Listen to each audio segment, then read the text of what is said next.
Halo, pada kesempatan kali ini saya akan bahas tentang ranking vector ya.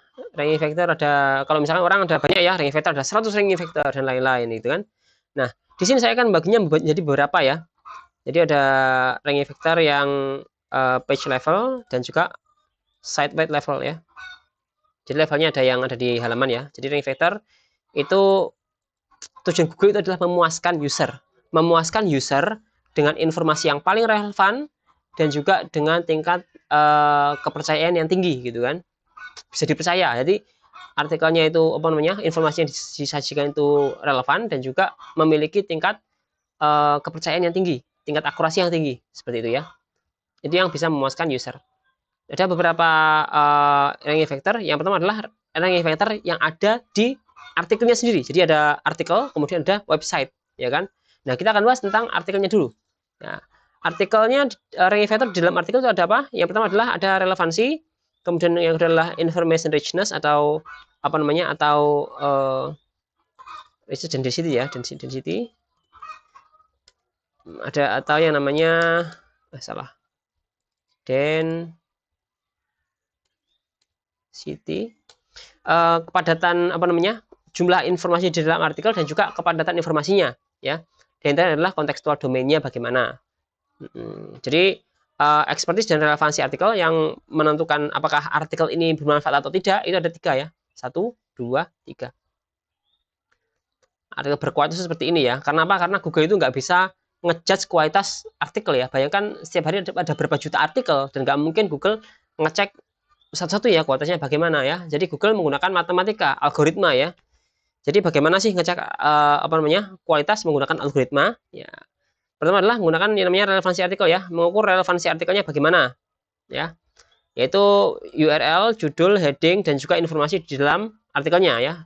Jadi URL-nya isinya apa, judulnya bagaimana, apa entity-nya, apa topiknya, apa atributnya gitu kan. Heading-headingnya isinya apa saja. Ini yang dibaca ya. Terus kemudian informasi di dalam artikel di setiap heading itu apa ya. Nah, di dalam ini itu yang dilihat adalah entity, atribut, dan juga value-nya ya. Informasinya tentang apa ya kan. Kalau misalkan bahas misalkan cara mengatasi ketombe misalkan, berarti ya harus bahas tentang bahan-bahannya yang digunakan apa, mungkin caranya, perawatannya, seperti itu ya. Nah, entity, atribut, dan value itu dinamis ya, apa namanya, atributnya yang dekat maksudnya. Jadi ada yang namanya semantic distance atau tingkat relevansi antara barang dan barang. Misalkan ketombe dengan kulit kepala, itu kan relevansinya tinggi ya kan. Dah, relevansi ini itu bisa bisa bisa mendekat, bisa menjauh. Misalkan Jokowi sekarang adalah presiden, atributnya dekat ya. Tapi mungkin di masa depan itu akan menjauh, ya kan seperti itu. Nah, jadi entity, atribut, dan value yang apa namanya relevan, tingkat relevansinya itu dinamis ya. Tingkat relevansinya itu dinamis ya. Jadi makanya kalau misalkan sekarang artikel Anda itu relevan, bisa jadi setelah core update itu sudah lagi nggak relevan ya. Kenapa? Karena tadi tingkat relevansinya ketika berkurang itu artikel yang baik-baik saja itu bisa turun rankingnya, dan artikel yang awalnya di bawah itu bisa naik gitu kan. Itu gara-gara relevansi entity, attribute, value-nya itu berubah gitu kan. Jadi bisa berubah setiap core update ya. Jadi seperti itu insya Allah ya. Kemudian penyebab berubahnya itu juga karena user signal ya. Jadi misalkan orang ngetik apa, misalkan ngetik apa namanya, kutu rambut ya kan. Setelah ngetik kutu rambut itu orang itu ngetik apa lagi misalkan ya kan. Jadi itu bisa menunjukkan juga atribut yang relevan dengan kutu rambut itu kan. Dan juga yang selanjutnya adalah bisa juga user signal yang bisa menunjukkan atribut yang relevan itu adalah query itu result click. Ini teori ya. Jadi misalkan orang ngetik cara mengatasi kutu rambut ya kan. Terus ada banyak sekali result di page ya. Itu yang diklik yang mana? Ya yang diklik itu kan pasti ada kata-katanya. Mana yang memuas. Jadi kata-kata yang memuaskan itu adalah atribut-atribut yang digunakan ya. Seperti itu. Misalkan atributnya apa itu kan, mungkin itu penting juga untuk dimasukkan. Seperti itu ya. Tapi jumlahnya kecil ya, kayak misalkan yang dari query to result click gitu ya. Dan lain-lain ya. Ini mungkin ada lagi yang lain ya kan. Ini cuma sebenarnya ini teori masuk akal sekali untuk digunakan. Kemudian selanjutnya adalah yang menentukan tingkat relevansi yang berubah tadi itu adalah source-nya. Jadi relevansi itu ditentukan oleh orang-orang yang menjadi authority di topik tersebut. Misalkan sekarang ini di Google semuanya website besar itu ngomong kalau Prabowo adalah presiden, gitu kan? Prabowo presiden, ya kan? Sedangkan tahun lalu Prabowo itu masih menteri, gitu kan? Jadi Prabowo menteri itu tahun lalu itu relevansinya itu masih erat, ya kan? Tapi sekarang sudah berubah digantikan dengan presiden, seperti itu ya. Jadi berubah berdasarkan source ya, berdasarkan informasi dari artikel yang lain, dari authority lain. Kemudian yang selanjutnya adalah relevansi artikel ditentukan oleh minimnya atribut yang tidak relevan. Kalau misalkan bahas ketombe, itu Anda misalkan ya artikel tentang ketombe ya, Anda nggak boleh bahas tentang hal lain, misalkan seperti berkendara, misalkan ya kan. Misalkan contoh ada sebuah artikel tentang cara mengatasi ketombe ya kan. Cara mengatasi ketombe adalah menggunakan bahan-bahan ini ya kan. Atau mungkin penyebab ketombe adalah ini, ya kan? Karena berkendara menggunakan motor di jalan raya, ya. Jadi ketombe mengatasi apa? Ketombe jalan raya, motor itu nggak relevan ya, motor dan jalan raya tadi. Nah itu bisa mengurangi relevansi dari artikel ya. Jadi jangan memasukkan atribut-atribut yang relevansinya jauh, ya kan? Hindari itu ya. Jadi cari yang relevansinya dekat-dekat saja, itu kan? Atau mungkin yang agak jauh lah. Yang penting yang paling dekat itu harus semuanya dibahas, kemudian agak jauh sedikit. Tapi jangan terlalu jauh seperti itu ya. Itu ya. Jadi untuk bisa meningkatkan relevansi itu atribut, entity juga value-nya itu juga harus relevan ya. Jadi minim yang nggak relevan. Kemudian relevansi artikel itu ditentukan juga oleh karena sesuai dengan user intent ya. Misalkan intentnya, jadi intentnya seperti apa gitu kan. Jadi Anda harus menyesuaikan juga judulnya itu sesuai dengan user intent atau enggak itu kan. Seperti itu ya. Ada satu intent, ada multiple intent juga. Ini nggak usah dibahas ini ya. Kemudian yang terakhir adalah untuk bisa menciptakan artikel dengan relevansi tinggi itu adalah dengan memberikan supplemental content yang relevan ya. Supplemental content itu seperti internal link, call to action, related post dan juga navigasi. Kalau misalkan itu apa namanya? Supplemental kontennya itu relevan, maka otomatis itu juga bisa meningkatkan relevansi dari artikelnya. Jadi yang pertama adalah itu ya, relevansi artikel ya. Itu untuk meningkatkan expertise dan relevansi artikel. Itu ini yang page level ya, ini page level. Itu adalah relevansi artikel. Yang kedua adalah information richness and density ya. Jadi ke jumlah informasi yang ada di artikel ya kan itu seberapa banyak? Bukan jumlah kata tapi jumlah informasi. Jumlah kata dan jumlah informasi itu beda ya. Artikel yang panjang itu bisa jadi informasinya sedikit ya.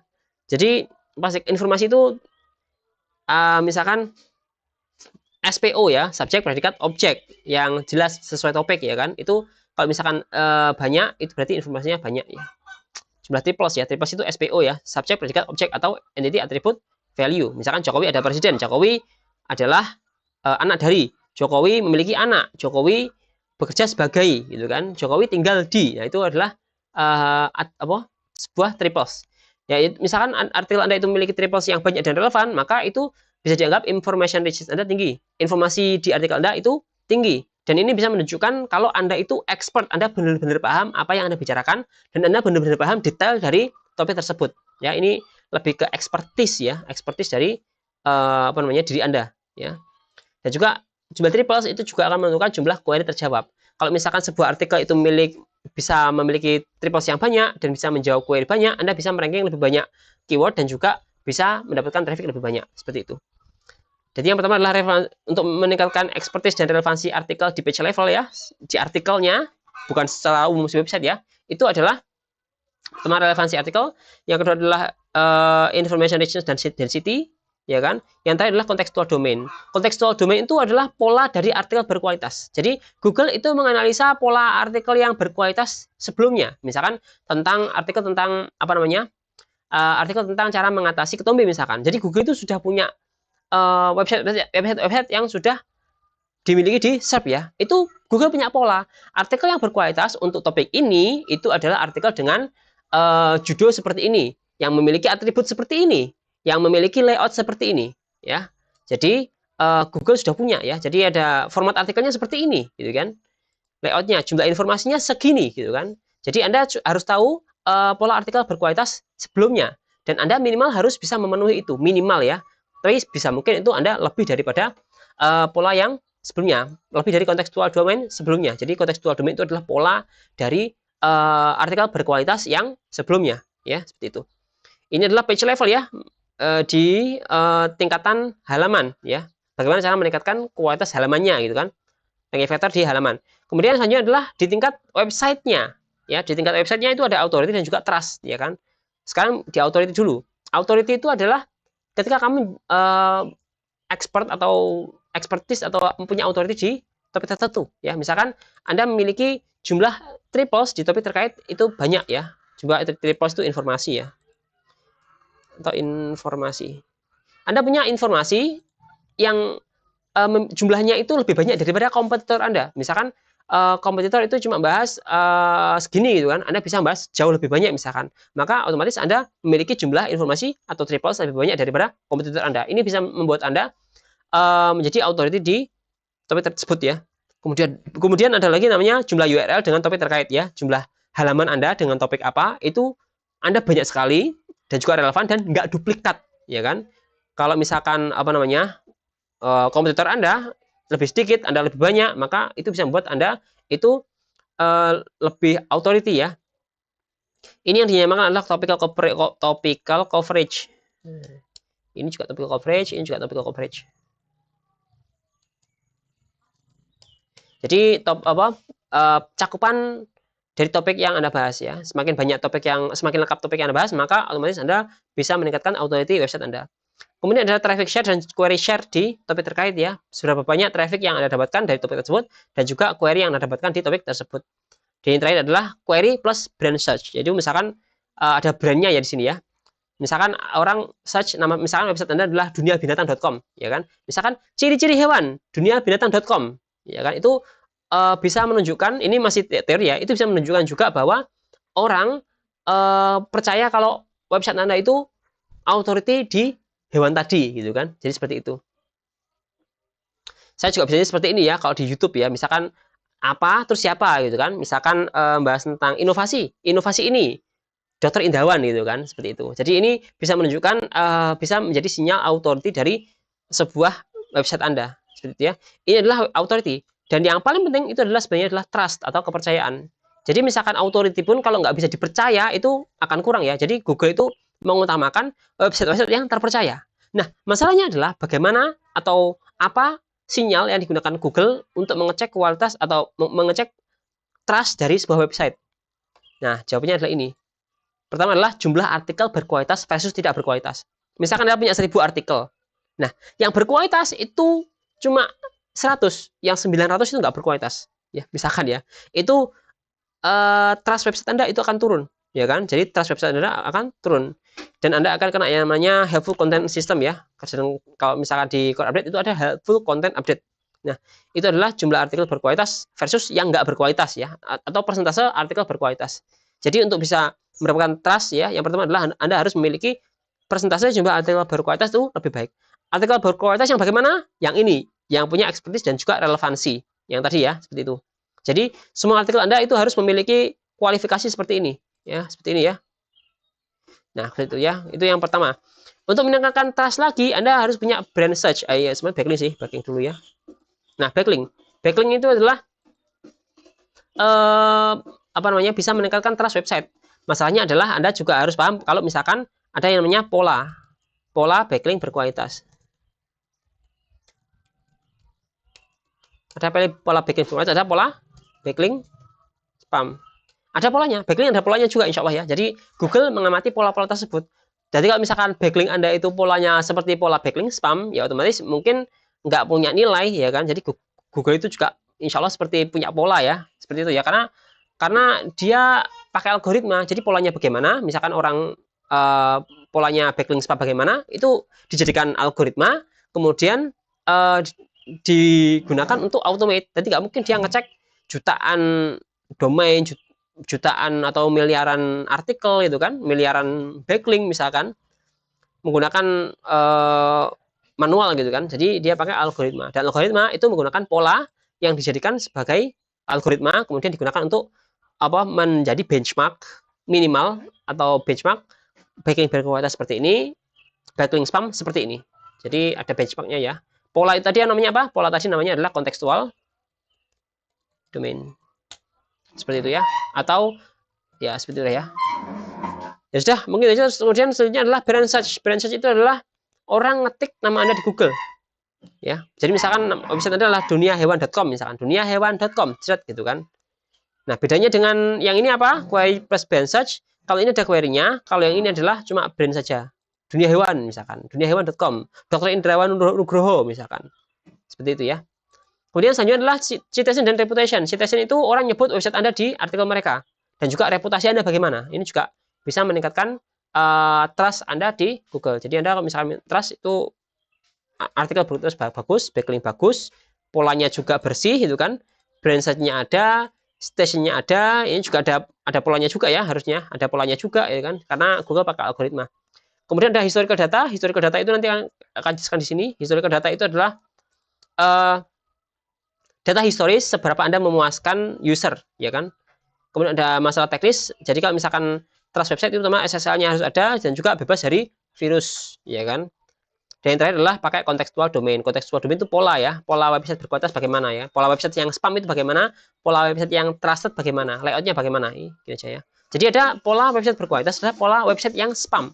Jadi Anda harus menghindari pola-pola website spam di niche Anda. Jadi Anda cek saja website-website yang kena yang nggak pernah meranking ya kan di topik Anda cek aja, meskipun mungkin gimana ya, mungkin yang blogspot misalkan cek aja seperti apa, atau mungkin yang besar tapi nggak pernah meranking, atau mungkin trafficnya itu dulu bagus sekarang drop habis gitu kan, Anda cek polanya seperti apa. Anda jangan sampai seperti itu ya. Jadi seperti itu.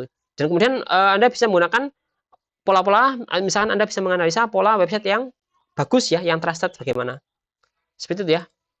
Jadi ini adalah untuk meningkatkan trust website.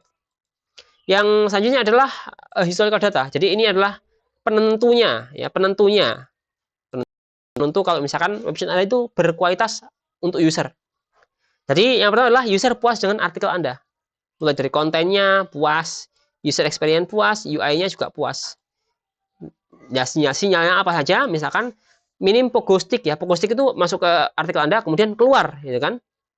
Nah, rasio masuk keluar Anda itu dengan kompetitor itu banyak mana gitu kan. Misalkan masuk puas gitu kan. Jadi Google punya metrik sendiri untuk mencari kepuasan ya, untuk menentukan kepuasan bagaimana ya kan.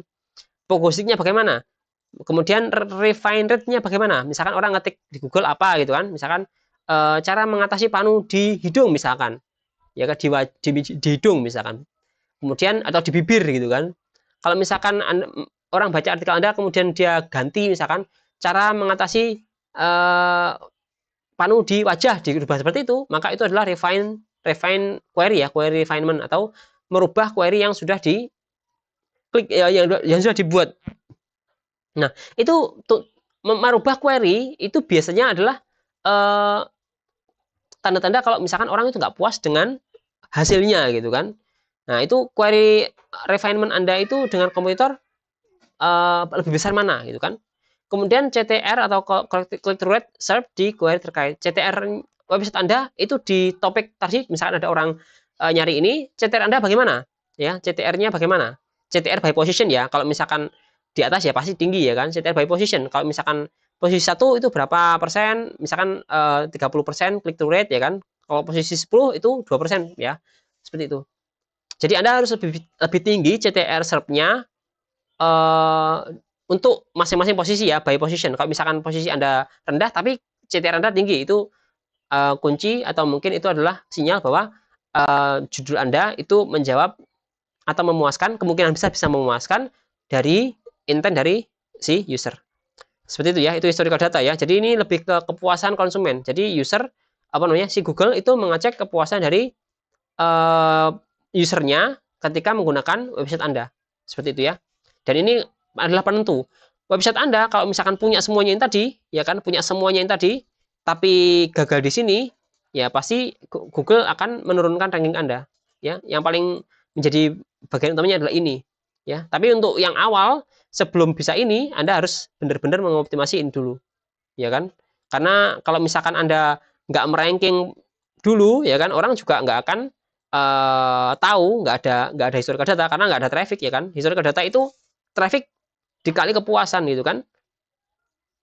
Kalau misalkan ini nggak ada traffic ya nggak, gimana cara ngetek kepuasannya gitu kan. Jadi pastikan ini benar dulu expertise dari apa namanya artikelnya atau dari website, kemudian trustnya bagaimana.